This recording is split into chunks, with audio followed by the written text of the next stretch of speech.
Charlotte's Web by E.B. White. Chapter 1. Before Breakfast. "Where's Papa going with that axe?" said Fern to her mother as they were setting the table for breakfast.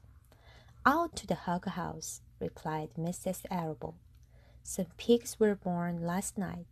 I don't see why he needs an axe," continued Fern, who was only 8.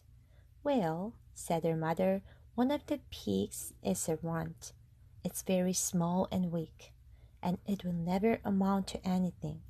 So your father has decided to do away with it." "Do away with it?" shrieked Fern. "You mean kill it, just because it's smaller than the others?" Mrs. Edible put the pitcher of the cream on the table. "Don't yell, Fern," she said. "Your father is right. The pig would probably die anyway." Fern pushed a chair out of the way and ran outdoors.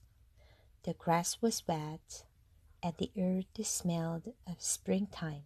Fern's sneakers were sopping by the time she caught up with her father. "Please don't kill it," she sobbed.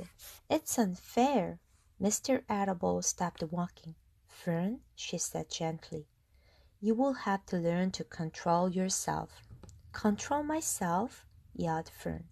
"This is a matter of life and death. And you talk about controlling myself."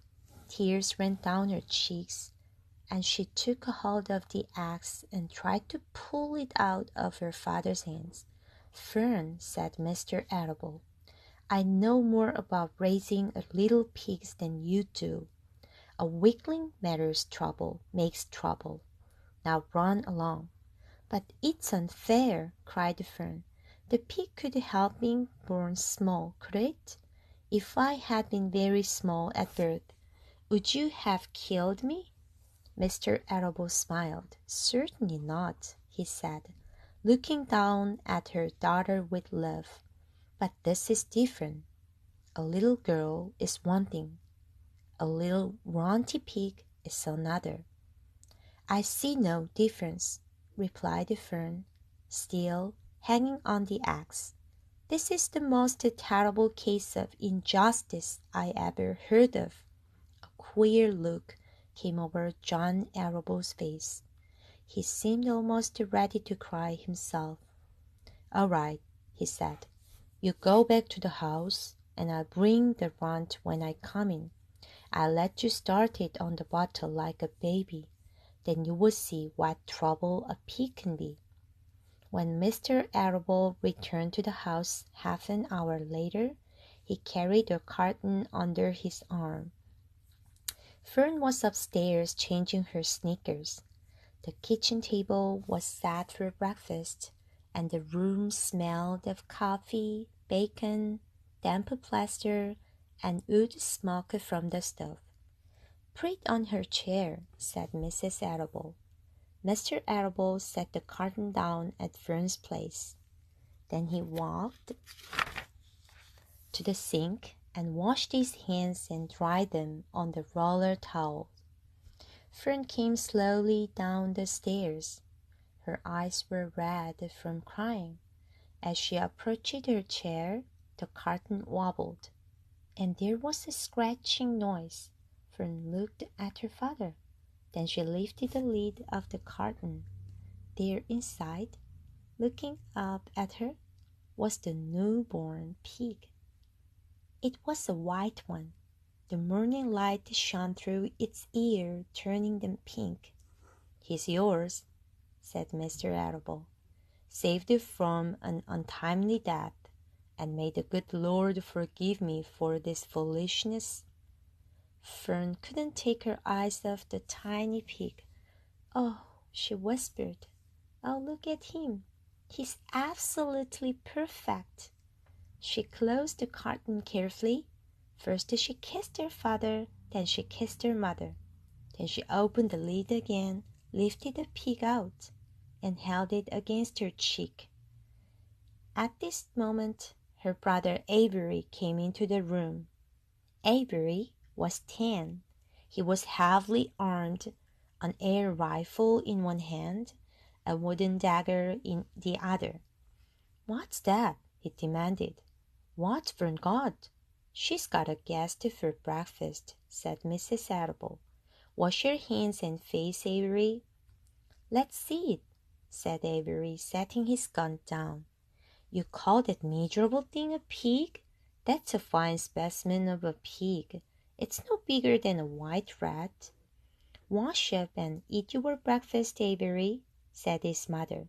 "The school bus will be along in half an hour." "Can I have a pig to pop?" asked Avery. "No, I only distribute pigs to early risers," said Mr. Arable. "Fern was up at daylight trying to rid the world of injustice.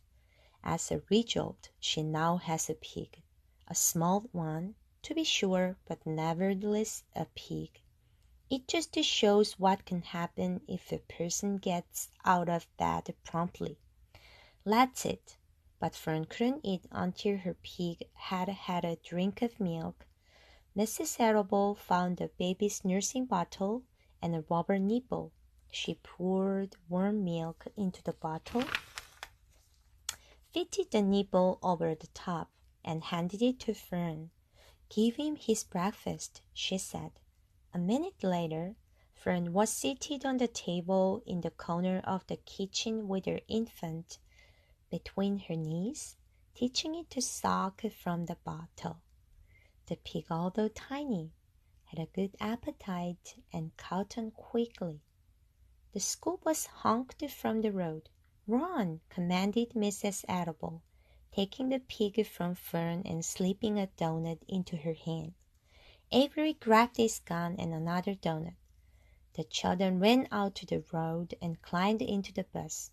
Fern took no notice of the others in the bus. She just sat and stared out of the window, thinking what a blissful world it was, and how lucky she was to have entire charge of a pig.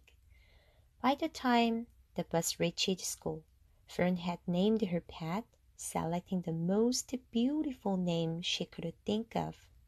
"Its name is Wilbur," she whispered to herself. She was still thinking about the pig when the teacher said, "Fern, what is the capital of Pennsylvania?" "Wilbur," replied Fern dreamily. The pupils giggled. Fern blushed.